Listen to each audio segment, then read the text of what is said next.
எனக்காக இப்போ நானே வந்து மோர் செஞ்சுட்டு இருக்கேன். இப்போ ரொம்ப வெயில் அடிக்குதுல்ல, அதனால ஏதாவது குளுக்குளுன்னு உள்ள போடணும் இருக்கா, அதனால நல்லா பச்சை மிளகா கருவேப்பிலை எல்லாம் போட்டு தண்ணியும் ஊற்று. அவங்க அம்மா கொஞ்சம் பண்ணி வச்சிருக்காங்க, சும்மா போட்டு ஆட்டிட்டு இருக்காங்க. ஆட்டுறது எவ்வளோ பெரிய விஷயம் தெரியுமா? ஆட்டிட்டு இருக்கலாம். காலையில் டிஃபன் தோசை, மீன் குழம்பு. இது என்ன மீன்? ஊளி ஊளி மீன். ஸ்நாக்ஸ் வந்து ஸ்வீட் பொட்டேட்டோ, சக்கரவள்ளி கிழங்கு. இது சாப்பிட்டீங்கன்னா உடம்புக்கு ரொம்ப நல்லது. சரியா? Healthy protein.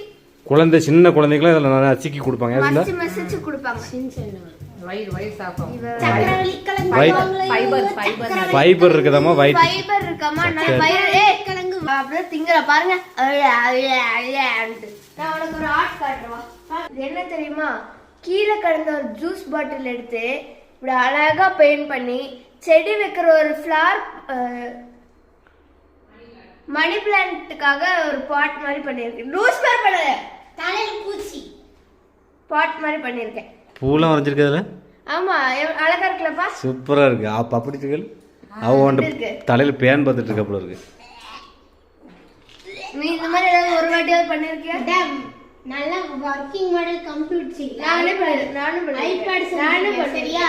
நீ வாய் பேசாத ஒரு இது. சோ இதுக்கு நீங்க எவ்வளவு மார்க் கொடுப்பீங்கன்னு கீழே கமெண்ட்ல ரைட் பண்ணுங்க. தெரியும். அக்கா நீ இதுக்கு எவ்வளவு மார்க் தருவ? 9. உனக்கு நான் 10 மார்க் தருவேன். அம்மா நீங்க எவ்வளவு தருவீங்க? 10 out of 10.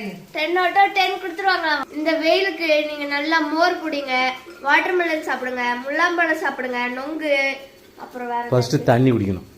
தண்ணி குடிங்க. அதான் சும்மா கிடைக்கும். இதெல்லாம் காசு கொடுத்து வாங்கணும். சும்மா கிடைக்கிறது ஃபர்ஸ்ட் நல்லா குடிங்க. தண்ணி நல்லா அவங்க வீட்ல இருந்து அப்படியே அப்புறம் காசு இருந்தா அவங்க இதெல்லாம் வாங்கி சாப்பிடுவாங்க. அப்புறம் ஸ்கூல்லயும் தண்ணி குடிக்காம இருக்காதீங்க. முன்னாடி வந்துருக்கா பட்டாசு அடிக்குது. துவா சுடுறது தெரியணுமாமா, அதுக்காக சீன் போடுற தண்ணி நிறைய ஊற்றி அப்படிதானே உங்க அம்மா? நீங்க சுட்டுக்காம ஒரு வாட்டி. பாய், நான் வீட்டுக்கு போறேன்.